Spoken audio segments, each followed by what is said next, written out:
লড়াইটা কিন্তু সহজ ছিল না। একে আর্থিক অনটন, তার উপরে সংখ্যালঘু পরিবারের হাজারো বিধিনিষেধ, প্রতি পদে রক্তচক্ষু, জুঝতে হয়েছে ফতোয়ার সঙ্গেও। তবে হার শব্দটি ডিকশনারির বাইরে রেখেই জীবনযুদ্ধে নামেন সংখ্যালঘু পরিবারের এই মহিলারাই। রাজ্যে সংখ্যালঘু মহিলাদের জীবন জীবিকার ছবি এমনিতেই বেহাল। সাম্প্রতিক বেশ কয়েকটি রিপোর্টেও তা উঠে এসেছে।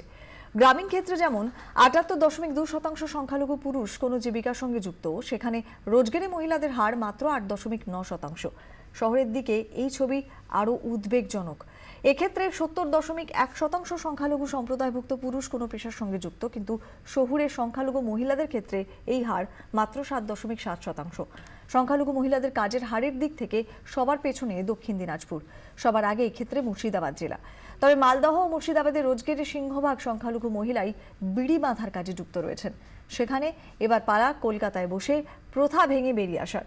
সংসার সামলে দিনের পর দিন ট্রেনিং, লাইসেন্সের পরীক্ষা, সব কিছু উতরে সামাল দিয়ে ড্রাইভারি পেশায় হাত পাকানোর নয়া চ্যালেঞ্জ। এদের অনেকে বোরখা পরেই ড্রাইভিং করছেন। এও কি সম্ভব?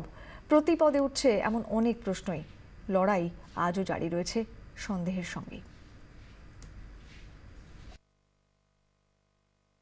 অনেকের ধারণা মুসলিম মেয়েরা বোরখা পরে বলে পিছিয়ে যাচ্ছে, এগোতে পারছে না। কিন্তু বোরখা কোনো ব্যারিয়ার নয়, বোরখা পরেও অনেক কাজ করা যায়। তো ও যদি বোরখা পরে আছে তার মানে নয় যে গাড়ি চালাতে পারবে না, ফুটবল খেলতে পারবে না বা অন্য কাজগুলো পারবে না। বোরখা পরেও অনেক কিছু করা যায়। আর একটা সেফ জায়গা, মেয়েরা যখন গাড়িতে বসছে, তো যিনি ড্রাইভার আছেন তিনিও একটা সিকিউরিটির কোশ্চেনও থাকে, সবসময় মেয়েদের সেফটির কথা থাকে।